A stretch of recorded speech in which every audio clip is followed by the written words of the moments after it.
Salam orang-orang terbahagia di dunia. Nama saya Bobi Lianto.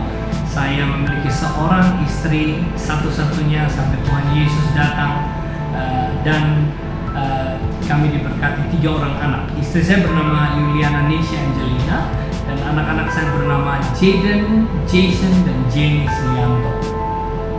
Saya bersyukur atas kasih Tuhan dalam keluarga saya. Hari ini saya ingin menyaksikan bagaimana suatu pemulihan hubungan orang tua dan anak, dalam hal ini ayah saya, dan ini menjadi berkat bagi keluarga saya. Saudara-saudara sekalian, saya adalah seorang anak laki-laki satu-satunya di dalam keluarga dari 5 orang bersaudara, dan tentu sebagai seorang anak laki-laki, saya dari kecil adalah anak yang cukup bandel atau nakal karena dibanding dengan anak-anak yang lain. Bapak saya seorang yang workaholic, kerja keras dan juga disiplin. Dia selalu mengajarkan kami nilai-nilai kedisiplinan, dan juga karena waktunya yang jarang sehingga kami kurang berkomunikasi, kami jarang bermain bersama, sehingga ada satu jarak antara kami dan ayah saya. Dan setiap kali ayah saya pulang ke rumah, selalu ada kesalahan demi kesalahan yang kami lakukan, sehingga kami dipukul dan kena hukuman dan lain-lain. Tetapi nilai-nilai kedisiplinan kami belajar dari hal kecil. Dan yang ingin saya sampaikan bahwa awalnya ayah saya adalah seorang yang tidak begitu aktif di gereja. Dalam hal ini dia gereja hanya di KTP, beragama Katolik, tetapi dia jarang ke gereja. Tetapi saudara-saudara, pada suatu kesempatan ada wadah Full Gospel Businessman Fellowship International atau FGBMFI yang mengundang dan mengajak dia bergabung. Kemudian Roh Kudus menjangkau dan memulihkan kehidupannya sehingga dia mengalami suatu pertobatan hidup, dan kemudian beliau kemudian aktif di wadah ini. Saat saya sudah menyelesaikan S2, Master Business of Administration, kemudian saya kembali ke Kupang. Saya bergabung bersama papa saya di perusahaannya. Suatu hari ada satu kejadian di mana papa dan mama saya berdebat masalah suatu usaha bisnis yang dilakukan ibu saya, kemudian mengalami kerugian. Dan dalam perdebatan itu saya datang dan mendengarkannya.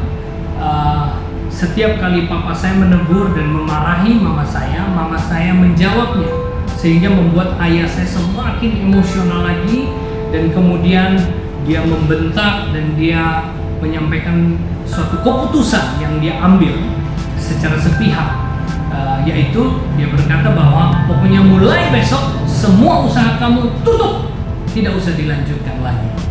Saat saya mendengar itu, saya ingin membela mama saya tentunya, dan juga dengan pengetahuan saya, kemudian saya coba melerai itu, dan saya bilang, keliru papa, kenapa langsung diambil satu keputusan seperti ini?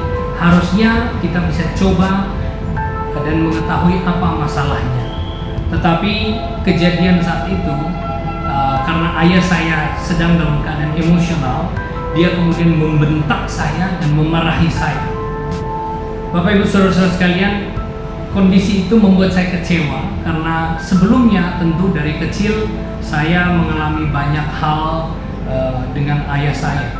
Tetapi hari itu saya kecewa dengan papa saya, karena saya berpikir bahwa harusnya dia seorang pemimpin dalam rumah tangga, dan juga dia adalah seorang yang sudah melayani Tuhan, tetapi sikap etika kasar.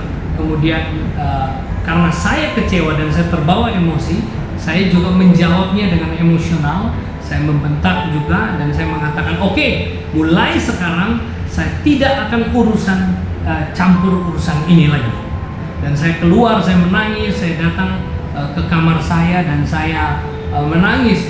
Saya duduk di atas tempat tidur dan saya menangis di kamar saya. Saat itu saya sebenarnya punya 2 perasaan.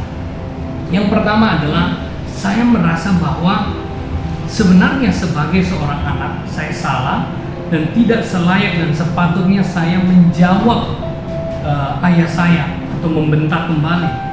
Sebab sebagai seorang anak dan kami di keturunan adat istiadat Tionghoa, apapun yang ayah sampaikan kita harus mendengarkan dan tidak patut kita untuk menjawab membalasnya. Tetapi saudara-saudara, karena perasaan saya saat itu ada satu perasaan lainnya adalah saya merasa bahwa apa yang saya sampaikan saya benar, dan juga saya merasa bahwa kenapa papa begitu keras dan rasanya sifatnya tidak mungkin berubah, dan dia seorang diktator di mana kami tidak mungkin memberikan masukan. Dan juga saat itu saya merasa harusnya beliau yang sudah mulai melayani Tuhan, aktif di wadah full gospel, harusnya beliau tidak seperti itu. Dan ini membuat saya bertahan dan saya menangis di ruangan saya. Tetapi tiba-tiba saya mendengar suatu ketukan pintu, dan saya kenal sekali ketukan pintu ini.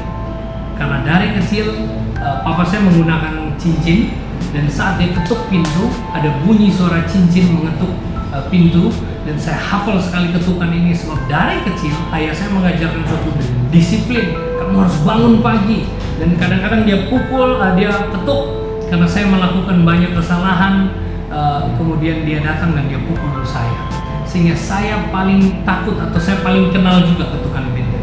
Tapi hari itu saya mendengar suatu ketukan pintu yang saya kenal ini, tetapi lebih lembut, lebih pelan, dan saya tahu itu papa saya. Tapi saat itu saya sedang menangis di atas tempat tidur, dan kemudian saya coba melihat ayah saya melalui sela-sela jari. Kemudian saya tahu itu papa saya sedang memasuki kamar saya, tetapi dia tertunduk dan juga dia duduk kira-kira 1 meter di sebelah saya.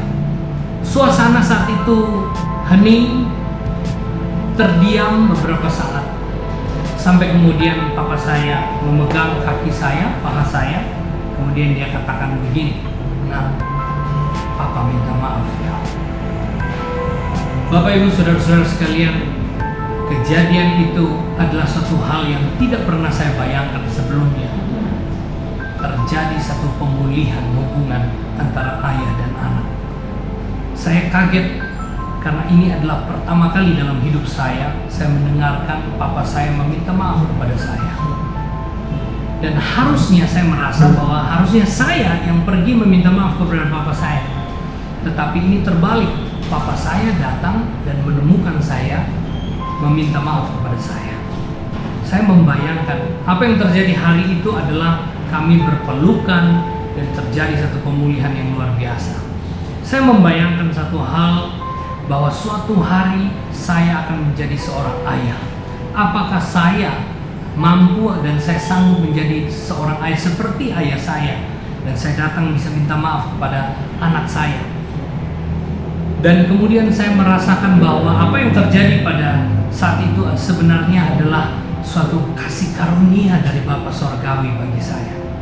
Bukankah kami manusia yang melakukan dosa, harusnya kita yang mencari Tuhan, tapi 2000 tahun yang lalu Tuhan mengutus anaknya yang tunggal, Yesus Kristus, untuk menemukan kita yang berdosa.